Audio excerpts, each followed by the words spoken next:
Hui Ka Yan, chairman of Evergrande Real Estate Group Limited, the country's second-largest property developer by sales, attends a news conference on annual results in Hong Kong, China March 29, 2016.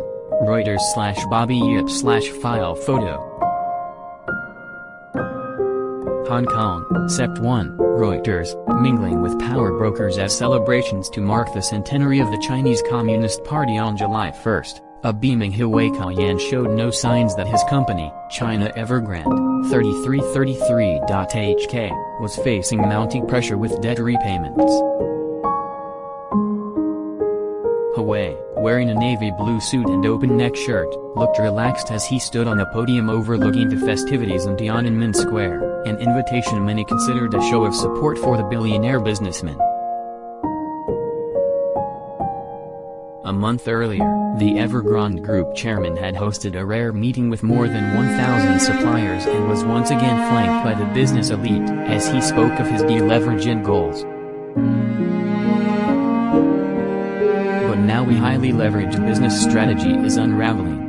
Debts at Evergrande, the country's #2 developer, triggered warnings on August 19 from the central bank and regulators worried that its 1.97 trillion yuan, $302 billion, of liabilities, the size of Finland's GDP, could result in contagion if the company was not stabilized.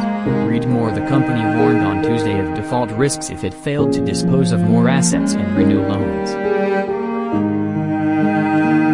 Evergrande and Hui did not respond to requests for comment.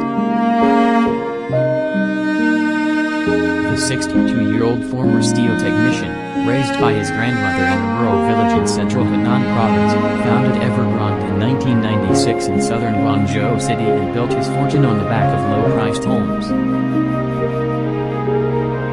Under Hui, the property developer expanded aggressively by raising loans to support its land buying sprees and selling homes at lower margins for quick turnover. Evergrande grew to achieve 700 billion yuan in annual sales by 2020. In 2017, Hui was Asia's richest man with a net worth of $45.3 billion according to Forbes. Today his net worth is estimated at $13.4 billion. Hui keeps a low public profile and is a workaholic, who at times demands that others follow his work style, 3 employees told Reuters. He also set ambitious targets. When questioned by investors and reporters in the past decade about his highly leveraged projects, Hui said that Evergrande's high turnover and asset value were sufficient to cover its debts. Poker pals. Hui did not shy away from new ventures, especially in support of China's larger goals. He dabbled in electric cars and soccer, both a passion of Chinese President Xi Jinping. Outside mainland China, Hui mixed with Hong Kong tycoons including New World Developments, 0017.HK, late founder, Cheng Yutong, and Chinese Estates Holdings, 0127.HK, former chairman, Joseph Lau. With them, he became a core member of the Poker Club, a tight-knit circle of tycoons who often did investment deals together, according to 3 people familiar with the club. He was very composed when he was first brought to the club.